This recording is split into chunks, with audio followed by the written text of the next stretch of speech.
आइए सबोपदेशक 3 अध्याय उसका 17 वचन हम लोग पढ़ेंगे।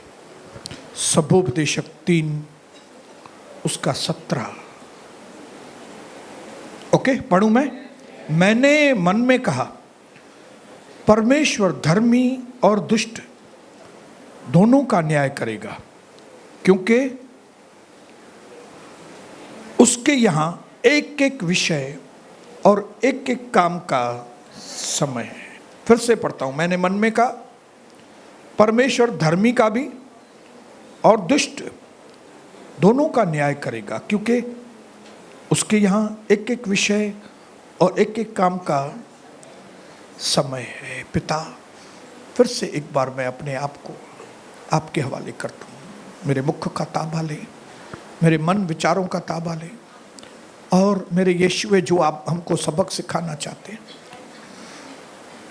वो सबक हमको सीखने में अनुग्रह दे, ताकि हमारा जीवन एक सुगंधित भेंट के जैसे आपके आगे ऐसा हो प्रभु कि आप हमारे जीवन से खुश हो जाए। पिता, आपकी मर्जी हमारे जिंदगी में पूरी हो, यीशु प्रभु के नाम से।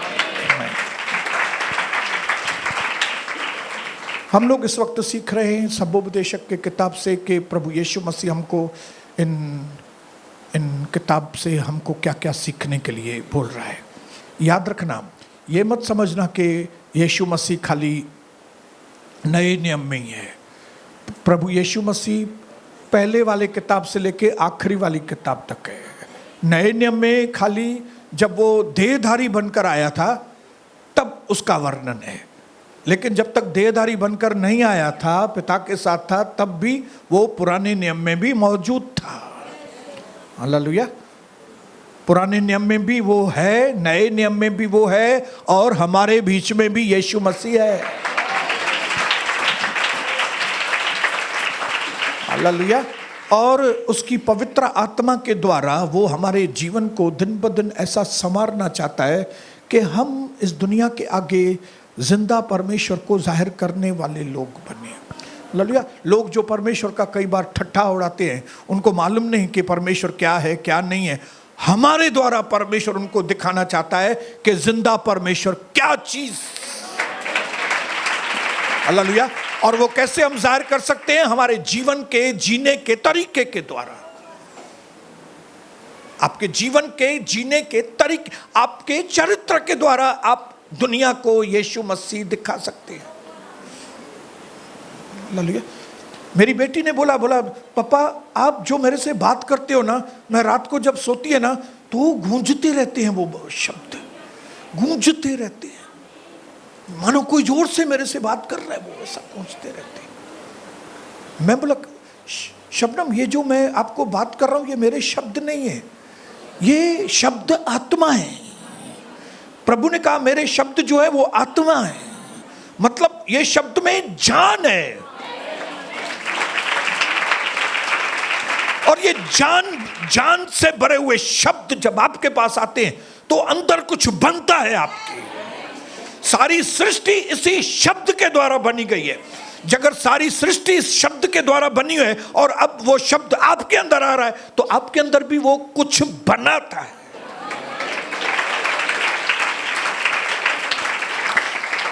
अभी सबोपदेशक में हमने पहले 2 सबक सीखे थे कि किस तरह से पहला सबक हमने सीखा था कि हर एक चीज का इस दुनिया में एक वक्त है। इसके लिए कोई भी चीज का घाई नहीं करो, प्रार्थना में रहो, प्रभु के सही समय का इंतजार करो, ताकि आप जय पाए, प्रार्थना का जवाब आए आपके पास। नंबर 2, हमने सीखा कि किस तरह से हमको हमारे जीवन में दृढ़ता के होने का कितना इंपॉर्टेंस है। किसी भी बात को हम गंभीरता से निरंतर उस बात को जब करते हैं तो हम बहुत बड़ी रिजल्ट्स को हम लोग पाते हैं। लेकिन अभी तीसरा सबक अभी हमने पढ़ा, उसमें से हम सिंपल सबक है। सिंपल सबक यह है कि भले इस वक्त आपको अपने चारों ओर अन्याय दिखता होगा, भले आपकी नजरों के सामने आपको दिखता होगा अन्याय हो गया, इधर भी अन्याय हो गया, इधर भी अन्याय हो गया। लेकिन इस वचन के द्वारा हम सबक सीखते हैं कि एक दिन न्याय होगा। Hallelujah, praise the Lord, hallelujah. क्यों? जिस परमेश्वर ने आकाश और धरती को बनाया वो अन्यायी नहीं है, वो न्यायी है। एक दिन आएगा वो दुष्ट का भी न्याय करेगा, और जो धर्मी है। जब इस सच्चाई को हम लोग जानते हैं, अगर हम इस सच्चाई पर विश्वास करेंगे तो हमारे मन में एक शांति आती है। शांति कैसे आती है? कि भले ऐसा दिख रहा है कि मानो मेरी जिंदगी में अन्याय हो रहा है, लेकिन एक दिन आएगा। बोलो, एक दिन आएगा, एक दिन आएगा। क्या होगा? मेरा हक मेरे को मिलेगा। बोलिए हालेलुया। चाहे आपको अन्याय दिख रहा है, लेकिन राजा सुलेमान ने यह देख लिया, जान लिया कि फाइनल जजमेंट, आखिरी न्याय होना अभी बाकी है।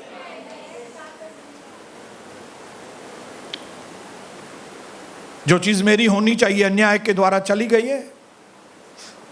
Relax baby, relax. Hallelujah.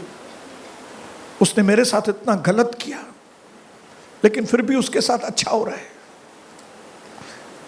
Relax baby, relax.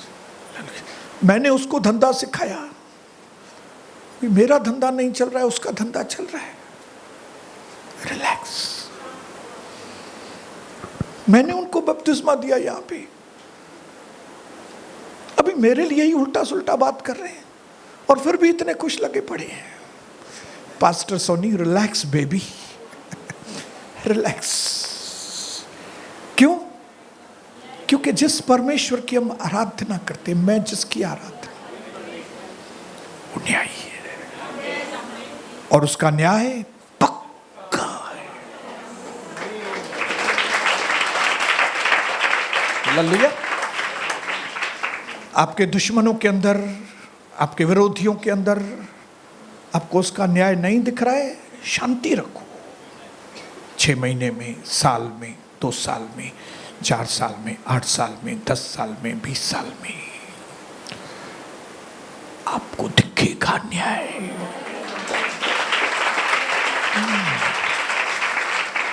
अभी यूसुफ के भाइयों ने यूसुफ को खड्डे में डाला, बेच दिया, चला गया यूसुफ। इनके भाइयों ने समझा हमारा आराम हो गया। अभी क्या हो गया? आराम हो गया। अभी पिताजी जिसके पीछे लटकता था, अभी वो चला गया, अभी पिताजी हमको ही वैल्यू देगा। हमने कलशा को तोड़ दिया, 20 लोग लेके गए और दूसरी कलशा जाके बना दी। अभी हमारी कलशा और बढ़ गई है, उधर हो गई है, वो हो गई है, अच्छा हो गया, बहुत मस्त हो गया। काय का एक कलशा में रहने का, तोड़ के दूसरा बनाने का, देखो हमारा कलशा कितना बढ़ गया है। Relax baby, relax. लगभग 20 साल के बाद यूसुफ के यही भाई खोलेंगे, खोलिए खोलिए 42 अध्याय उत्पत्ति। मैं आपके लिए पढ़ रहा हूं, उत्पत्ति 42 अध्याय।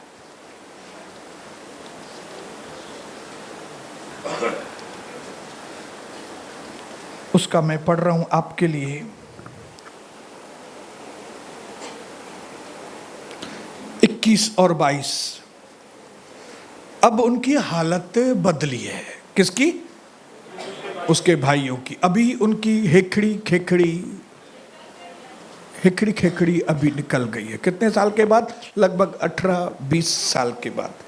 अभी वो बोल रहे हैं, उन्होंने आपस में कहा, निस्संदेह हम अपने भाई के विषय में दोषी हैं, क्योंकि जब उसने हमसे गिड़गिड़ा के विनती की तो भी हमने यह देखकर कि उसका जीवन कैसे संकट में पड़ा है, हमने उसकी नहीं सुनी और इसी कारण हम भी अब संकट में पड़े हैं।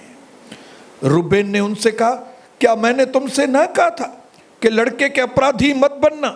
परंतु तुमने न सुना। देखो अब उसका लहू का पलटा किया जाता।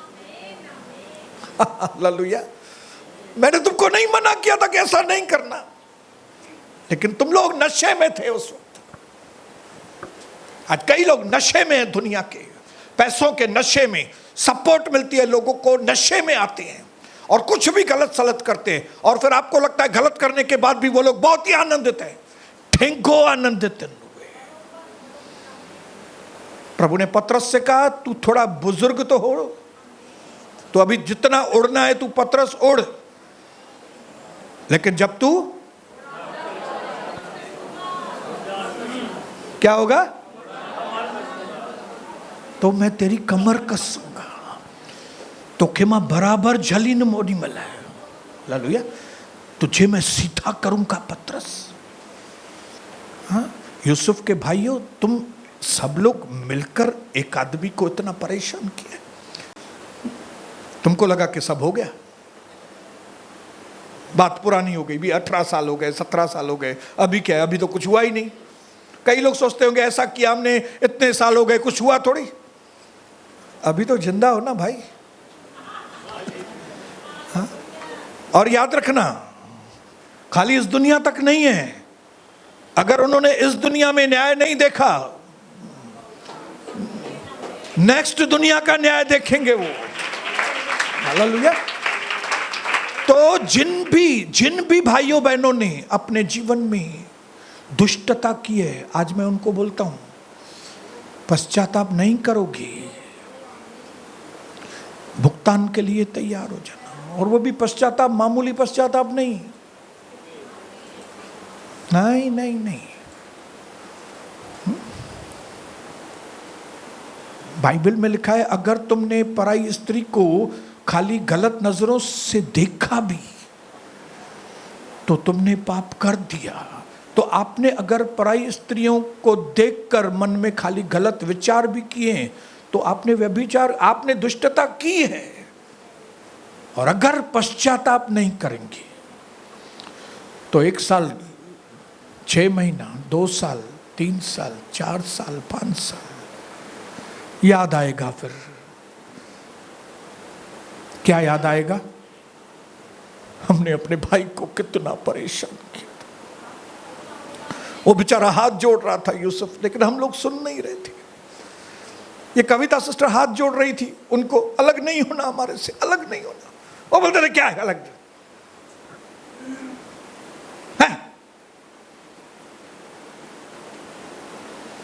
दिन बदलते हैं। क्यों? क्योंकि जिस परमेश्वर की हम आराधना करते हैं वो न्यायी है।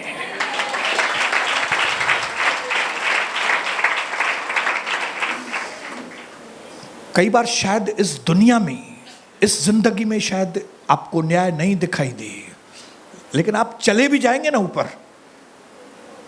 ऊपर से भी आपको इधर न्याय दिखेगा आपके जाने के बाद भी। हम में से कई लोग हिसाब किताब में ढीले हैं, हिसाब किताब रखना नहीं आता है, लेकिन यीशु मसीह का हिसाब किताब एकदम वचन में लिखा है, वो हमारे एक एक आंसू को कुप्पी में जमा करता है। बोलता है हाँ 100 आंसू हो गए, अभी 120 आंसू हो गए, अभी इसके 200 आंसू हो गए, इसको 300 लोगों ने रुलाया, इसको 400 लोगों ने रुलाया है। फिर बोलता है ओके हिसाब किताब अभी 400 लोग हैं, चलो अभी एक एक आदमी से हिसाब किताब लो। इसके लिए बहन परमेश्वर का भय मानना, ये नहीं देखना कि कोई देख नहीं रहा है, वो हिसाब किताब में पक्का है, हिसाब किताब में पक्का है। वो ऐसा लिखा है कि हमारे गलत विचारों को भी दूर से ही पहचान, रिकॉर्ड हो जाता है, रिकॉर्ड। इस कलसा में तो खाली 10 कैमराएं लगी हैं, वो भी आप ढूंढ नहीं पाएंगे। लेकिन उसके पास उसके पास सब ऑटोमेटिक कैमरा लगी हुई है, और उसकी कैमराएं कभी खराब नहीं होती है। वो एक एक चीज को नोट करता है, लिखता है, और फिर कौन सा कलम लगना चाहिए, 305, 420, 378, 380A, 380B कलम। जब मेरे ऊपर यहां पे आक्रमण हुआ था तो इन लोगों के ऊपर 5 कलम लगे थे, 5 कलम।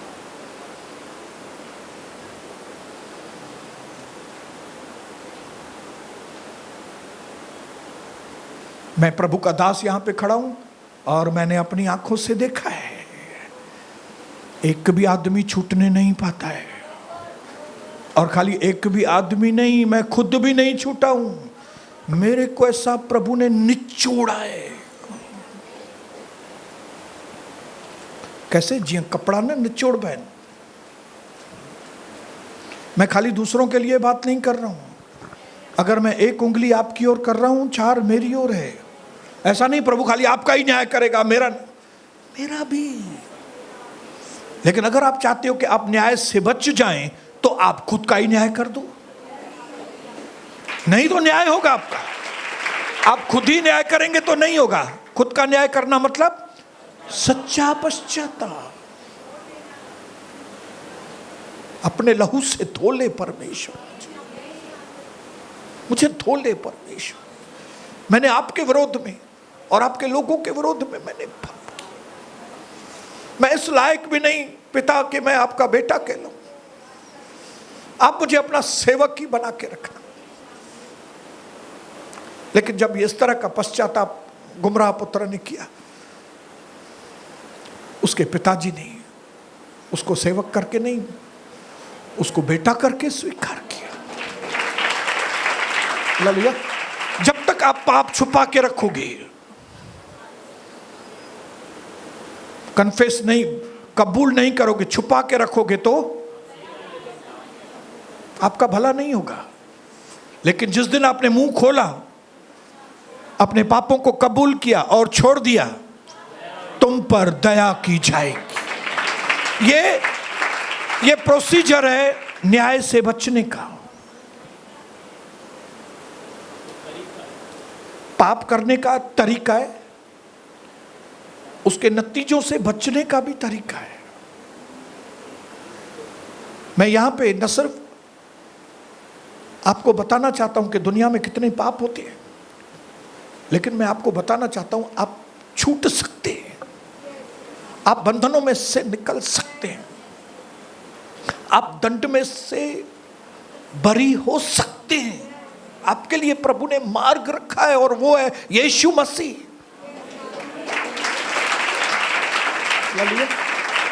पौलुस कहता है दुनिया का सबसे बड़ा पापी मैं हूं, और इधर उल्लासनगर में मैं बोलता हूं सबसे बड़ा पापी मैं हूं।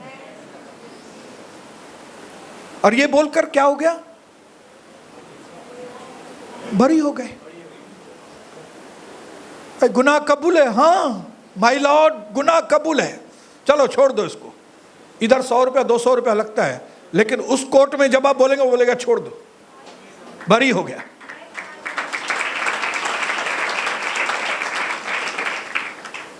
इसके लिए सुलेमान जो प्रभु का दास है, वो ये बात नकारता नहीं है कि धर्मियों के ऊपर तकलीफें नहीं आती है। धर्मियों के ऊपर तकलीफें आती हैं, लेकिन परमेश्वर न्यायी है। परमेश्वर उसका न्याय करता है।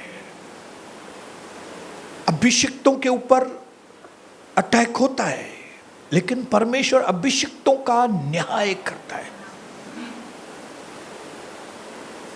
क्योंकि अभिषिक्त उसकी आंखों के पुतली है। भजन संहिता 7 उसका 11 कोई पढ़ेगा।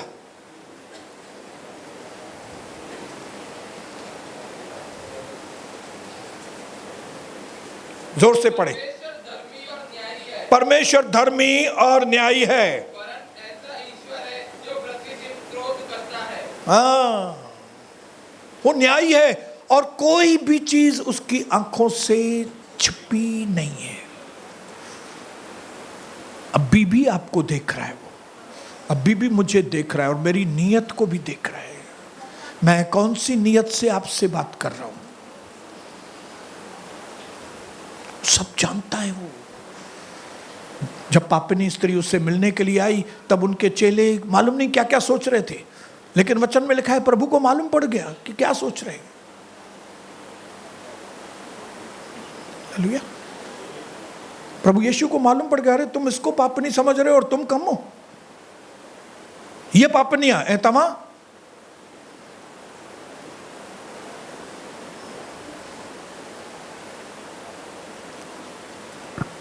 इसके लिए तीसरा सबक बोलिए, क्या सीखा तीसरा सबक? बोलो, मेरा परमेश्वर एकदम न्यायी है, कोई बच नहीं सकेगा। अपने पड़ोसी को बोलो, मेरी हानि करके कोई बच नहीं सकेगा।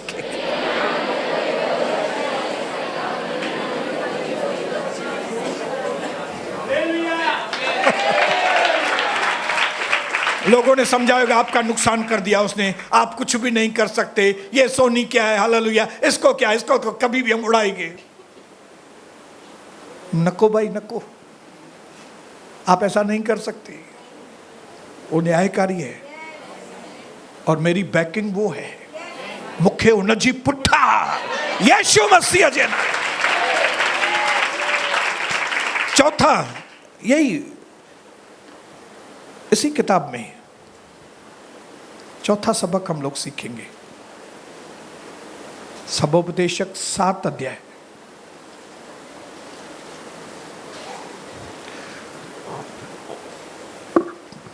पढ़ूं 12 वचन। क्योंकि बुद्धि की आड़ रुपए की आड़ का काम देता है, परंतु ज्ञान की श्रेष्ठता यह है कि बुद्धि से उसके रखने वालों के प्राण की भी रक्षा हो।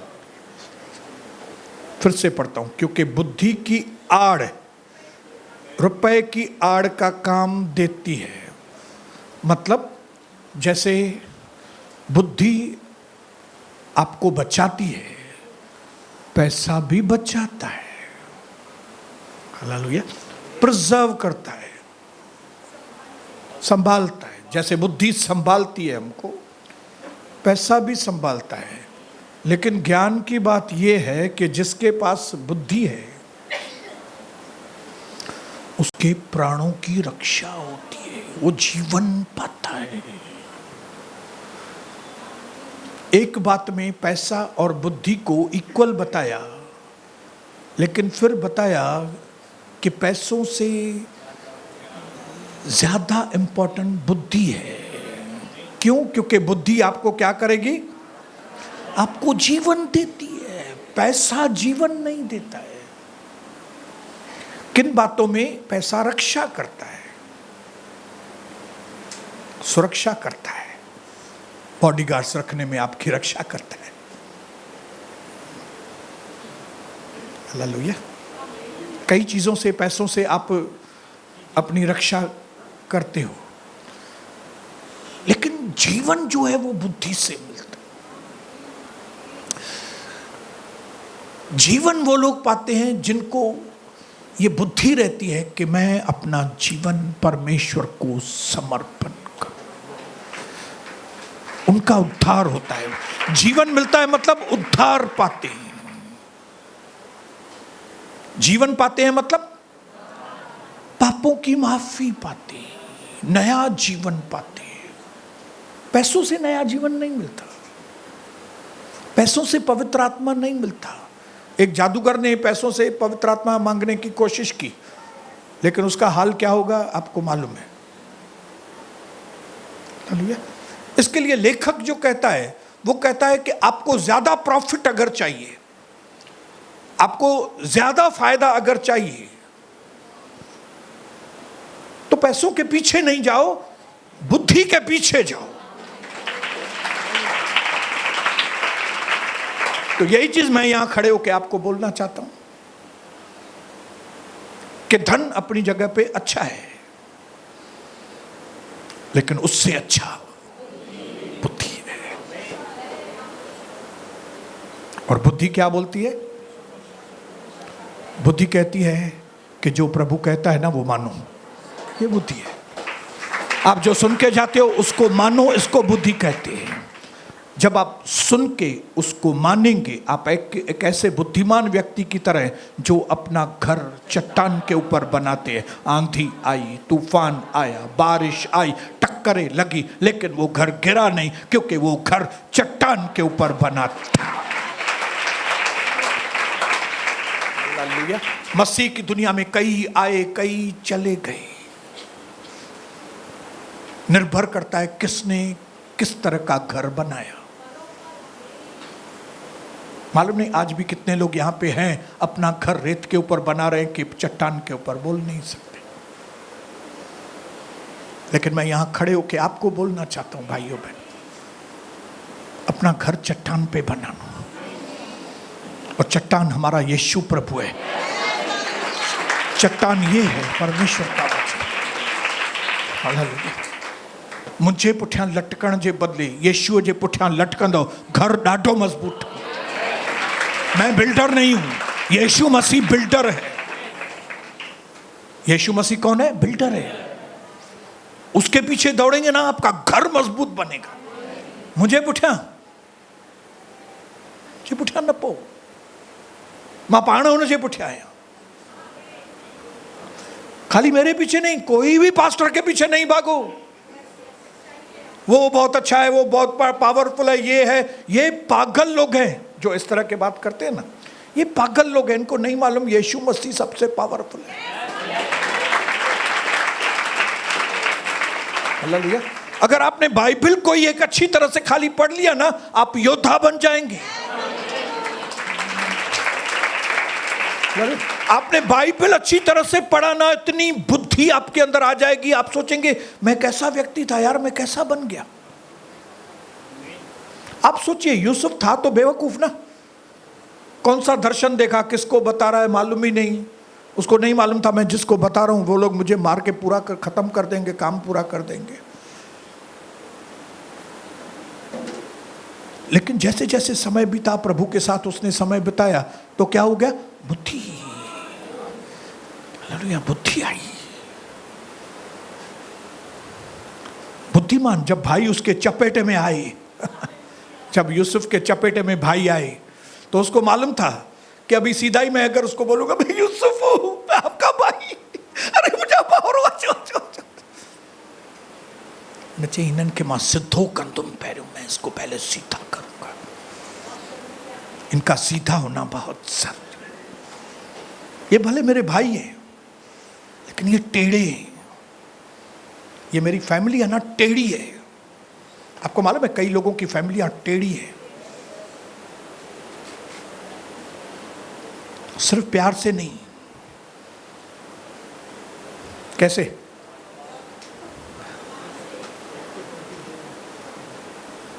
अरे तुमने लोटा चुराया क्या? नहीं, हम लोग ने लोटा किधर चुराया? ना तो लोटो खाओ ना काठे खाओ। अब आया है तू पकड़ में। ये बुद्धिमानी है। यूसुफ को अपना रुतबा बताना है। हम अपना रुतबा परमेश्वर के आगे ना बताएं, क्योंकि उसने दिया है रुतबा, उसके आगे हम जीरो हैं। लेकिन लोगों के आगे तो रुतबा बताना है ना, खास करके दुश्मनों के आगे। दुश्मनों को आपको बताना है कि आप क्या चीज हैं।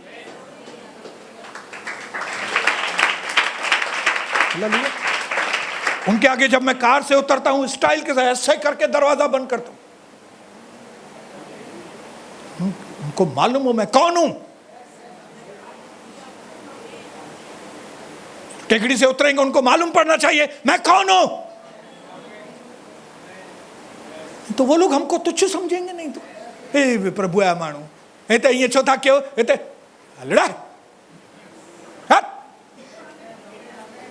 एक आदमी ने बोला ये सब क्या जाना, लेकिन पहले ऐसा नहीं था। मैं पहले कैसा था मैं? बेवकूफ। नहीं करेंगे, इधर कचरा नहीं करेंगे। हल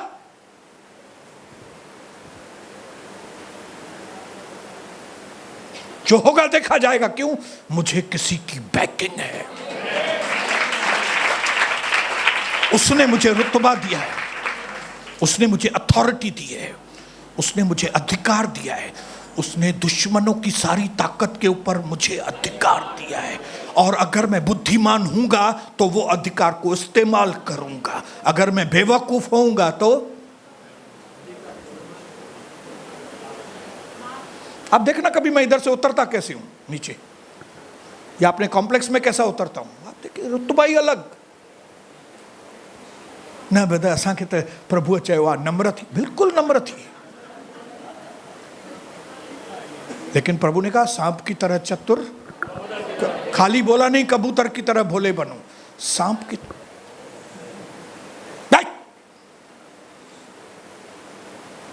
समझ में अच्छे हो तो ब्रदर? जिस दिन आपने अपना रुतबा नहीं बनाया ना, लोग आपको खा जाएंगे। आप बेटी भी है ना, आपका बेटी का अपने घर में रुतबा होना चाहिए। एक आप घर के बेटे, एक रुतबा होना चाहिए। रुतबा आपका अंदर एक ऐसा चरित्र होना चाहिए कि आप रुतबे वाली है। आपको कोई ऐसा लिखा है कि ए जवान, तेरी जवानी को कोई तुच्छ न समझी, चली हुआ बस ईंदो आ वेंदो आ, हीअं खड़े किक हणंदो आ हली वेंदो आ। नहीं, आप किक भी मारो तो ऐसे स्टाइल में मारो कि लोग बोले छा तक किक तो हणे।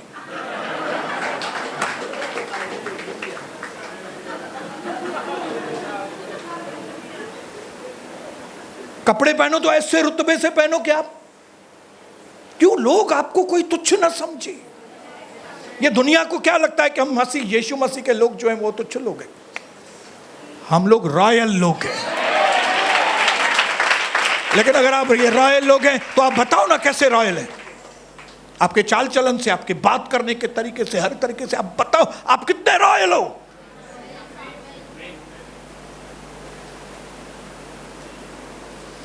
सुलेमान बता रहा है हमको। पैसा बोलता है अच्छी चीज है, पैसा होना बहुत जरूरी है, पैसा प्रोटेक्शन देता है, लेकिन पैसा जीवन नहीं देता है। इसके लिए हमको क्या करना है? बुद्धि। बोलो बोलो, अपने पड़ोसी को बोलो बुद्धि। मैंने यहां पे लिखा है money can provide temporary safety but wisdom brings you spiritual direction. पैसा आपको आत्मिक दिशा नहीं बताएगा, आत्मिक अगुवाई नहीं करेगा, लेकिन जब आप बुद्धि से भरे हैं, आप जब परमेश्वर से मांगे कि मुझे बुद्धि दे, तो आपको जिंदगी में अगुवाई मिलेगी।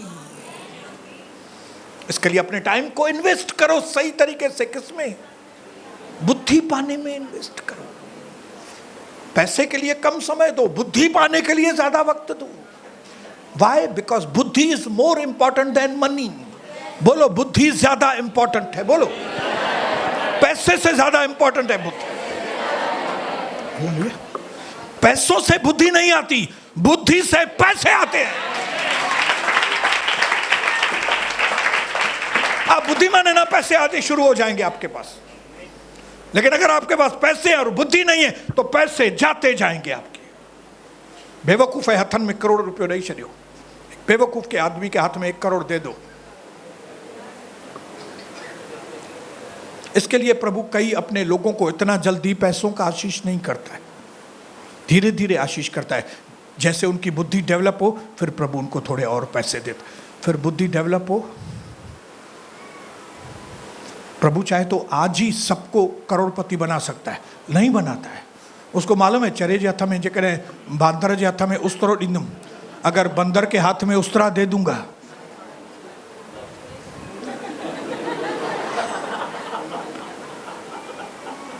आप ऐसे हजाम के पास जा रहे हैं, बंदर है वो, उसके हाथ में उस्तरा था, खूना खून करे छड़ी दो ताके।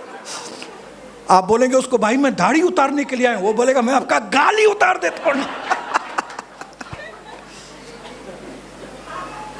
इसके लिए मैं परमेश्वर को बोलता हूं हमेशा, मुझे जल्दी अमीर नहीं बनाना प्रभु, मुझे जल्दी अमीर नहीं बनाना, आपके समय से मुझे अमीर बनाना।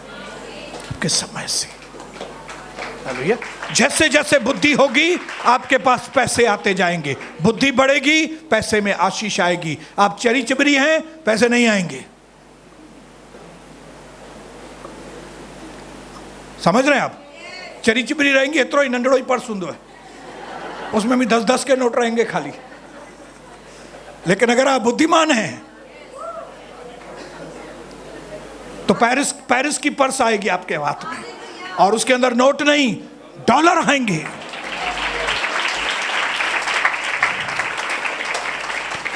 Wealth without wisdom is worthless.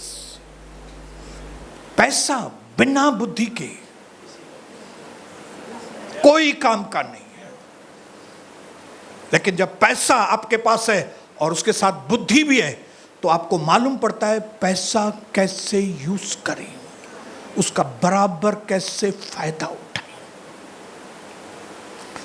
ये सुलेमान पैसे वाला, सुलेमान बुद्धि वाला, उसको समझ में आ गया था, उसने बेवकूफियां की और वो खत्म औरतों के पीछे चला गया। औरतों के पीछे चले जाएंगे, पैसा बर्बाद।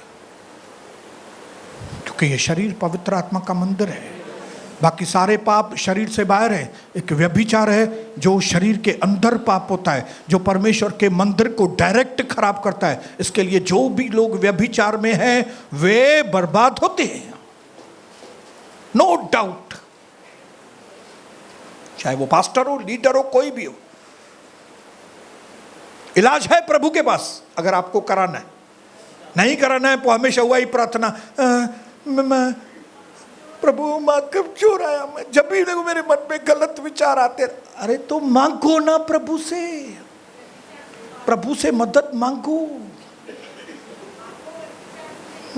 सबसे बड़ा व्यभिचारी इधर मैं था।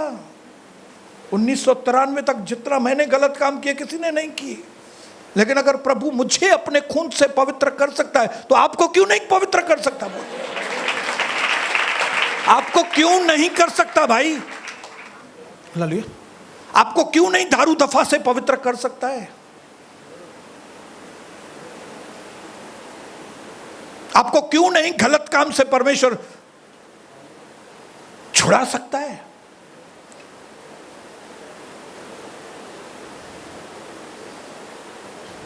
आज जैसे यहां से जाएं, मैं इधर ही पूरा करूंगा क्योंकि इतना काफी है। लुका की किताब में लिखा है कि तुम्हारी जिंदगी तुम्हारी प्रॉपर्टी की बहुतायत से नहीं होती। मतलब परमेश्वर जब हमारी जिंदगी को देखता है तो ये नहीं देखता है इसके पास पैसे हैं कि नहीं है। जब प्रभु हमारी ओर देखता है तो वो ये देखता है बुद्धि पाई है इसने कि नहीं पाई। हमारे वेल्थ की बहुतायत से हमारी जिंदगी। एक आखिरी वचन ये पढ़ेंगे, लुका 12:15, बस फिर हम पूरा करेंगे।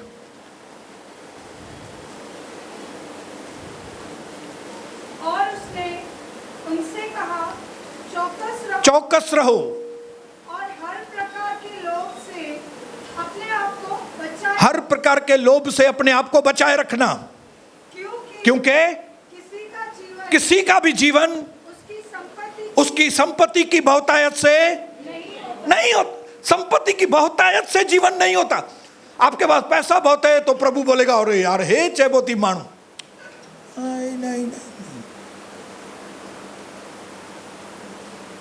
जिसके जीवन में प्रभु का बुद्धि है उसके लिए प्रभु कहेगा ये आदमी, ये इसका जीवन ये सही है।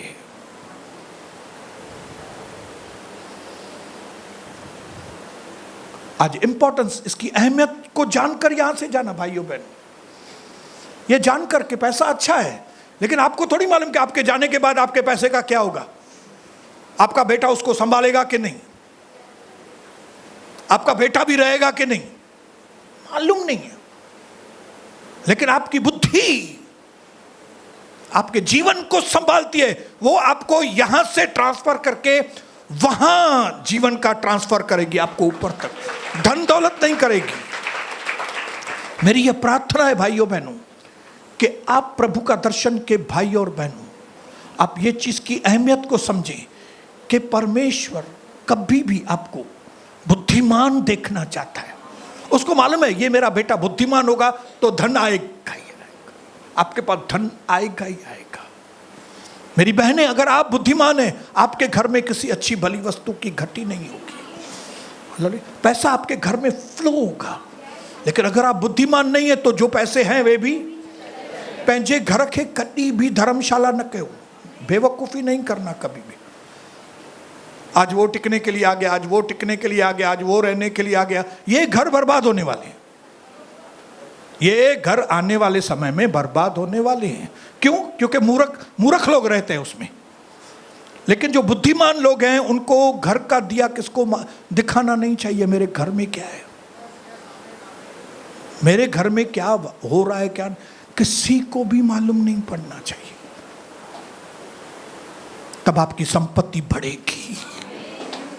तो मेरी ये प्रार्थना है कि आप जैसे यहां से जाएं, इस बुद्धिमानी की बात लेकर जाना कि मुझे अपना ज्यादा समय बुद्धि को पाने में लगना है, न कि पैसे को पाने में। क्योंकि जितना समय आप बुद्धि को पाने में लगाएंगे, पैसा अपने आप आपके पास आता जाएगा। प्रभु यीशु मसीह के नाम से आमीन।